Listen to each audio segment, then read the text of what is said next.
This is Sports Chat with Nat.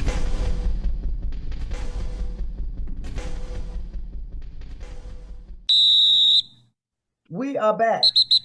I'm Natalie W. Baker. That's Master T. Hey, y'all. We are back with the 18 football referee signals, the ultimate guide to help you understand the game a little bit better. Now, we all know football is a complex sport. So we're going to give you the bare minimum that we can give you. Reading, we're going to give it to you just like the officials gave it to us so we can give it to you right. So if you see us reading, that's what we're doing, making sure we give it to you accurately, okay? Yep. Now, these rules apply for youth league, college, and NFL, all righty?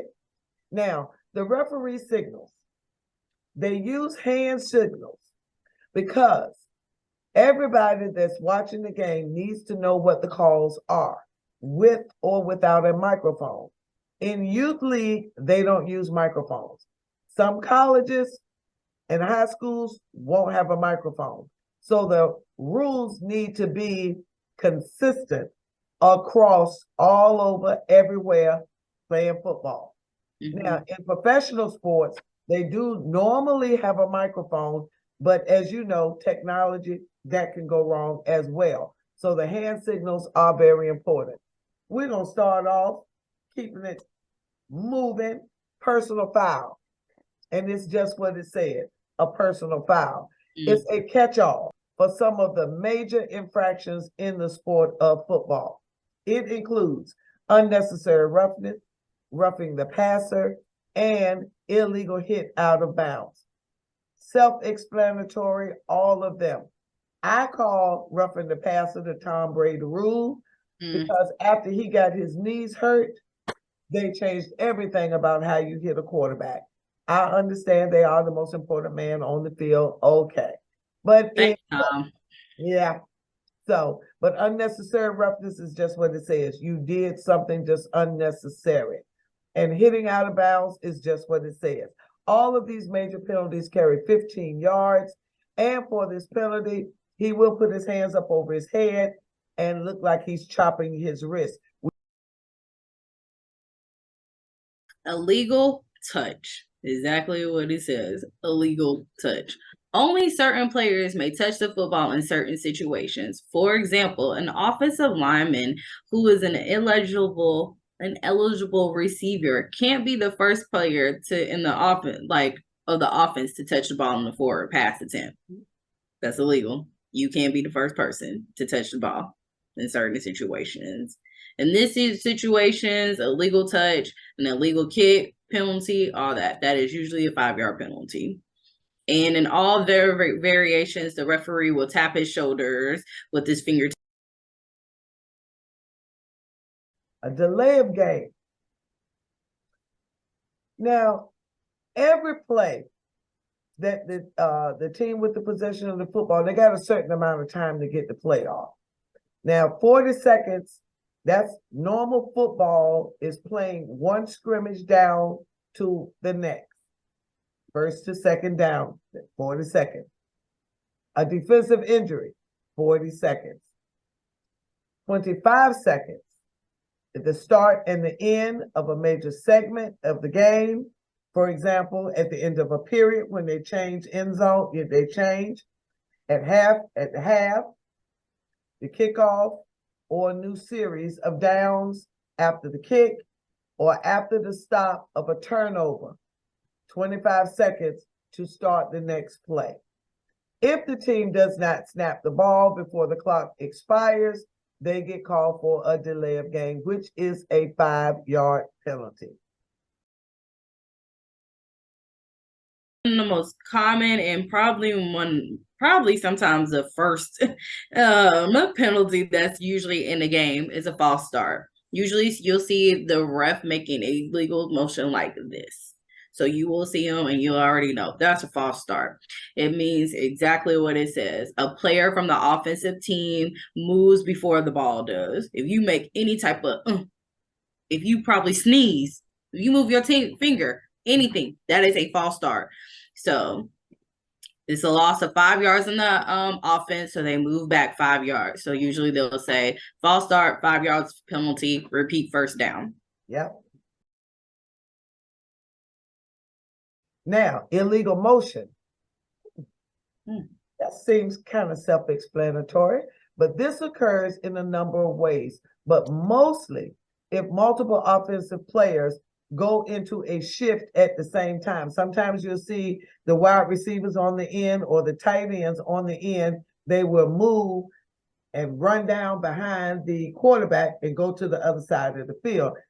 Now, one player can't move until the other one is finished moving. Okay? Now, and the referee will hold his hand out in front of his chest and move it for illegal motion. Both of them can't move at the same time. Yes, they can move, but not at the same time. That penalty is the same result as a false start, 5 yards. Yes. Next one we're on, offsides. Offsides is the most common defensive penalty. It usually happens early too. This occurs at any time the defensive player goes across the line of scrimmage before the ball is snapped. Once again, false start, think of offense. Offsides, defense. Now, with offsides with it, there's a little bit, defense also can do encroachment and neutral zone infringement. Pretty much all encompasses false side. They're a little offsides. They're a little complicated in a sense, but pretty much it's just more in the sense of where the defense moves when it comes to the ball being moved. But if you hear encroachment, neutral zone infringement, it means that they move, they jump, they move before the ball moved. And it also results in a 5-yard penalty and a first down for the offense. Now, a lot of times you'll see when somebody moves, the other team will be pointing like, he moved first. He moved first. He moved first. Because they're going to figure out who was it. Yeah. So it can go on either team. Holding is one of the most common penalties in football. Now, it can happen both the offense and the defense. One player will hold or grasp a player on the other team. They can hold their jersey. They can hold them. Offensive holding is a 15-yard penalty and repeat of the previous down. On the other hand, defensive holding is a 5-yard penalty and an automatic first down. Game can be tight, tighter than tight. And that little hold for 5 yards, but an automatic first down, that's the key. So when the game get tight, these penalties, you say, oh, that ain't for 5 yards.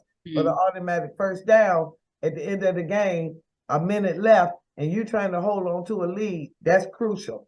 Especially if they were like 3rd and 10 or 20 or something. Like you literally just gave them another set of chances. You gave them another opportunity to get 4 more chances to get 10 yards. That's the other video. Go back and watch it if you haven't seen it. Or refresh your memory. No. This pretty much, one thing I will say about these penalties, a lot of them are self-explanatory. Like as you start listening to them more, you're like, oh, okay, yeah, that makes sense. Illegal use of hands is a penalty often called when one player's hands rise up in the player's face mask. In a sense, I think of it as you mushing them. You cannot be, if you're a defensive player, offense, whatever, you cannot mush them like in the face. That is an illegal use of hands. So an offensive lineman may make contact with the defensive lineman's face mask without grabbing it. And says, like I said, this penalty, the referee will grasp one of his wrists like this and extend it out, making the stop signal. So stop. So that's also how you can think of it. If you ever see illegal use of hands, think about the patient. Think of nursing. Think of the player over here mushing. Mush, stop. Now, an offensive player, Najee does a stiff arm very well. They can put their arm out and stop that defensive player from tackling them, but they are stiff arming them. They're not putting it in their face. They just stiff arming them, putting some space, putting their space between them. Hey. So, but if he go up here with it, it becomes a face mask when you grab the face mask. But that's the difference. You grabbing it this way. This way is a whole nother call. But when you grab that face mask, that is a penalty. It's very obvious. It's a very serious and dangerous penalty. In the preseason, Tomlinson got ejected from the game for a violent face mask. He violently tossed the running back Mims to the ground, and he was ejected only 5 minutes into the game. That can be very crucial for a team to lose a defensive player that quickly in the game.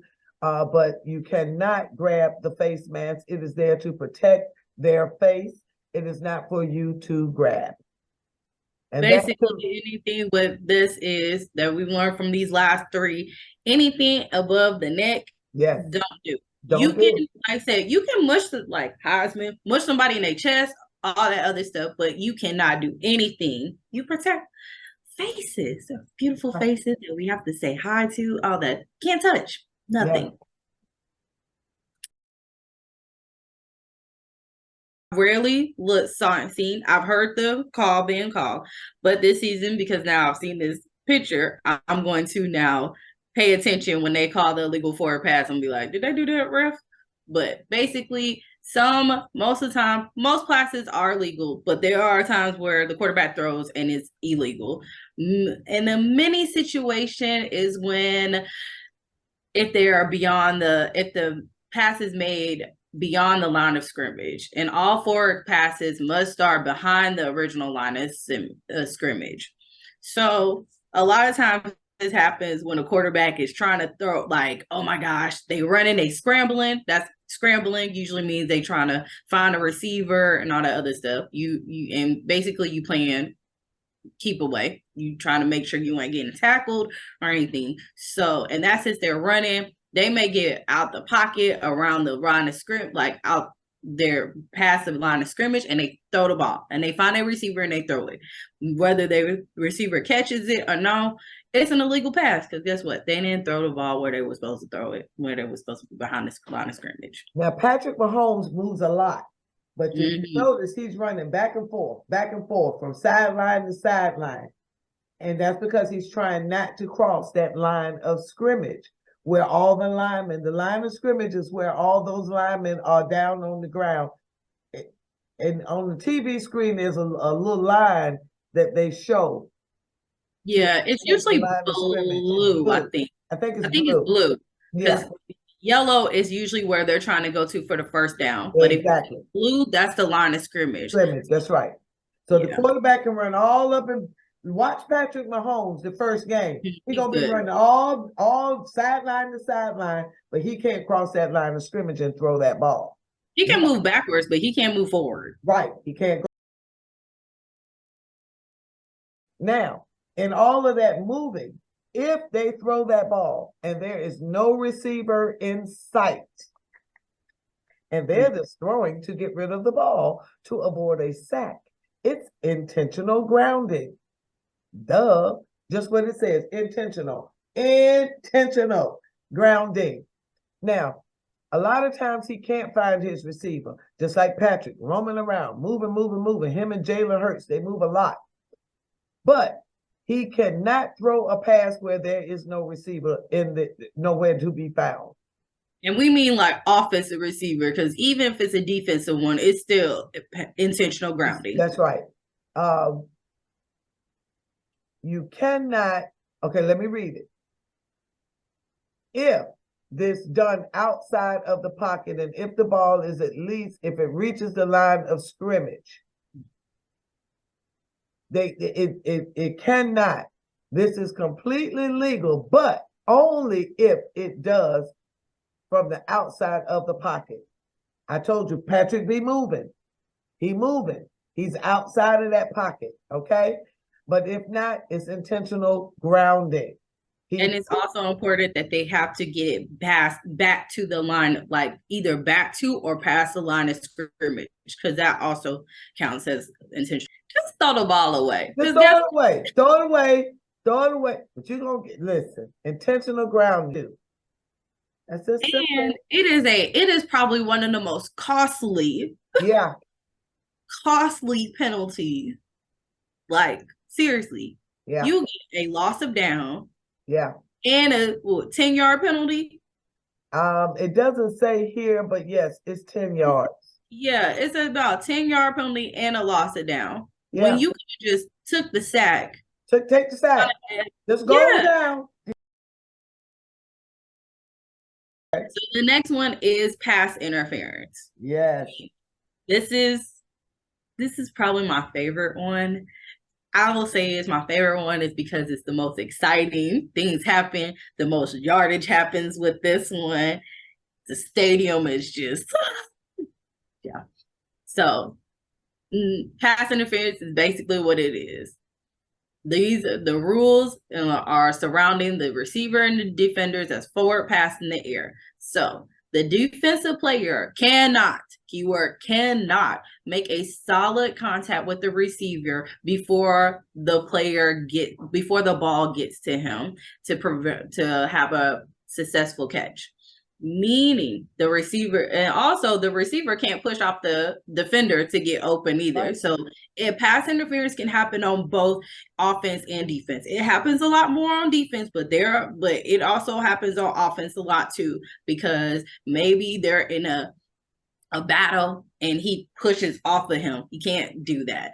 Defense, they cannot touch the player before the ball gets to them, because now you're making it so unsuccessful. And one of the main things that they do, and the refs, the commentary will tell you if you listen to it, one of the main no-nos that the players accidentally do a lot is that they do not turn around to look at the ball when they are the defense doesn't look at the ball during the play. So that is also a pass interference. So I could be running, going stride for stride with my person. Mm-hmm. If I don't turn around to actually look to see where the ball is at, even though I may feel and say, oh, I know it's coming towards him, like I've already seen it, I know how this play is, whatever, I have to actually because that's showing that I'm actually making a play on the ball. On the ball, that's right.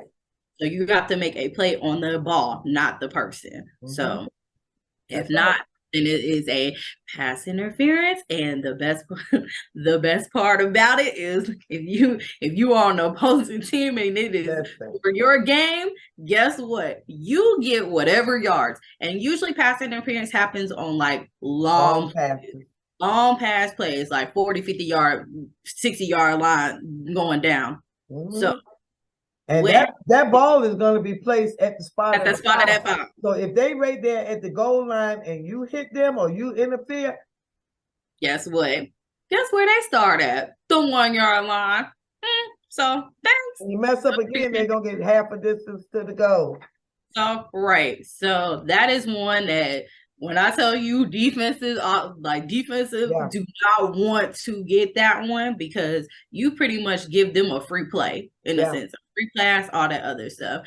And the offense is just a 10-yard penalty. Yeah. So they just get a 10-yard, but it affects the defense way more than it does offense. We have illegal contact. Now, it's similar to defensive pass interference with one small change. A defensive player cannot make contact with a receiver 5 yards beyond the line of scrimmage. If he does so before the quarterback throws the ball, he'll get called for illegal contact rather than pass interference. Say it again.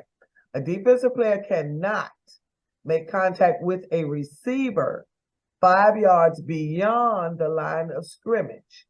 If he does so before the quarterback throws the ball, it's pass. It's called illegal contact rather than pass interference, because he's already touched him. The ball ain't even out, so it's illegal. Now we have an invalid fair catch symbol. So fair catches, usually on the punt and kickoff returns, you'll see the kickoff returnman is in the back. They're usually just standing there waiting for the ball to get So as ball's in there, they got two options: either to let the ball bounce and they just take it wherever it is, or they catch it, and they have one or two options on that, to stand where they're at or to run. If they decide to stand where they're at, the ball is like exactly where it's at. When they do it, they do this motion. Like that means no one can touch them. So this allows them to have, like, everybody, when they see them do that, this allows everybody to know that they're making a catch clearly without worrying about any defense players hitting them. If a defensive player hits them, that's a illegal contact. So that's a 10-yard penalty right there too. But in this signal, if they make the fair catch signal and they decide they want to run, well, that's an invalid fair catch signal, like wherever it is. So they can catch the ball and realize, oh man, I could have ran. Yeah. Well, guess what? You can't run anymore. You stay right there. If you caught on the 20-yard line and you realize that you probably could have made it to the 50, well, that's on you now. Yeah. You can't do it, because then it's a 5-yard penalty. Sometimes they have to re-kick, depending on how it is. Depending on what happens, you get a 5-10-yard penalty, or depending on where it is, sometimes they may give it back to the other team, depending on how bad it is. So, All right, moving right along. An eligible player downfield. Now, there are certain rules that dictate which players can go down the field.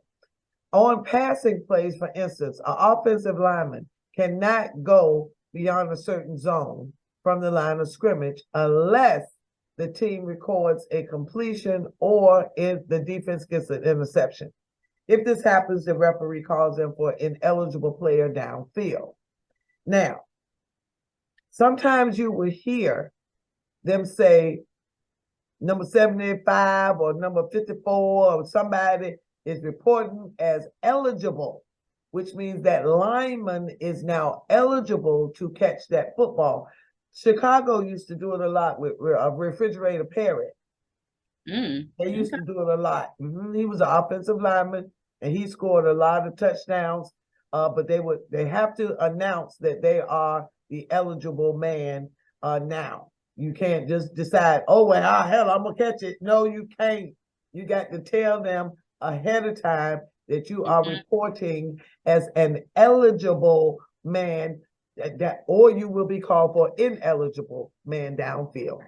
Right, because only certain people can touch the football. The tight end, the wide receiver, the running back, the fullback, and the quarterback. Everybody else is not. Your job is to block and to keep. That's right. You got other duties. You got other duties. Yes. All right.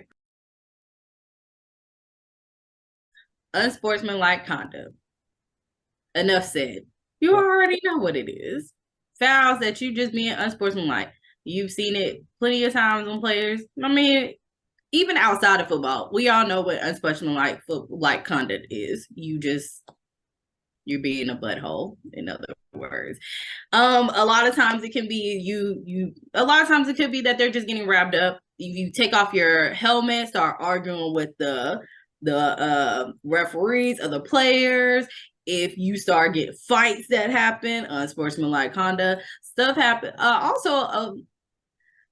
would say a fun unsportsmanlike conduct is when they get touchdowns and they're kind of taunting sometimes. It ain't fun, like it's not cool, but that's an unsportsmanlike conduct too when they do it. Now, in-goal dances are good to a certain extent, but if they take it overboard, they are called as an unsportsmanlike conduct. So, and they usually get this for unsportsmanlike conduct. Now, fighting with an official, arguing with the official.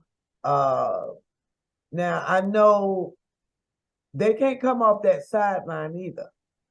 Oh, yes. Coaches can't come off the sideline. They can't come off the sideline. They can't. Players can't. Now, illegal block. There's a lot of words that go with this. And there are rules surrounding how a player can and cannot block. It's a 15-yard penalty. One of the main ones is a block that you cannot initiate a block below the waist. You got all of this here, from here to here. All of this is tackle room. for fundamental tackling. But anything below the waist and all that knee stuff and all of that they call it chop blocking. Chop blocking. They got some different variations, like a high and low. One player will go high, one will go low. They're trying to take you out. You can't block them from the back. It's like you can't run up behind them and block them from the back. You got to come at a man straight up. Be a man about it. Come on up there. You can't sneak behind them and block them. I'm just telling you what it said now. You got to face the defender. Be a man. Face a man to man. Face him up. But the referee, now we don't see this call a lot. Back in the day, I used to see it look like they were chopping the back of their knee. But the picture that we have shows them bending over, indicating something else. But it is very dangerous. That's how a lot of players get their knees hurt. And Joe Theismann from back in the day, from the Redskins, his career ended behind some cheap chop blocking at that knee. So you can't do it. And clipping, pretty much the same thing, down in that knee, down below that waistline, going for the kneecaps and all of those things. That is a 15-yard penalty. Finally, you guys, we have too many men downfield. Too many people on the field. Enough said. So, in both cases, offensive, defense, there's a little team. There's going to be on field at the time. What happens is how this usually gets called is maybe they're switching out players, it's usually called on defense sometimes, but offense too. They're calling out they're trying to switch out players, and the offense may run a play. And as a person may be stepping off the field, they may be running a play, and they'll be like, too many people on the field. You got too many people. 5-yard penalty. Repeat this first down. So. I know you said, well, why y'all give us these lists? We want y'all to understand the game a little bit better.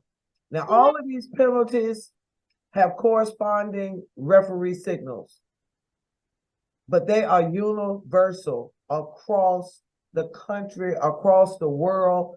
This is American football. And I know overseas they call soccer football, but American football everywhere, youth, high school, college, and professional, the penalties, the signals are always the same. So whether you're at your grandson's game or your husband's favorite team, professional game, the call. Or your wife's favorite team. Or your wife's favorite team, the calls are the same. So we've given you the rules in part 1 video. We've given you the penalties in this video. We have not given you the rule changes, but we will put them in. Getting y'all ready. We're getting y'all ready. Y'all got the rules. Y'all got penalties. So now you can sit there and, maybe you needed a refresher on some of these things. So you already may know football. And you may be like, I didn't really remember that. Or maybe you got a little bit more understanding of it. That's what we're here for. But we want to make sure you can have fun watching the games with us. When we get out there, we call in these games and we're at the game and we ask you, did you see that play? And you'll know what we're talking about. So we're here. So if you have any questions about the rules, or if you got any comments or concerns about what we said, leave us a comment. We'll get back to you as soon as possible. And we'll be right back before you real soon with our pregame predictions, our fantasy football information.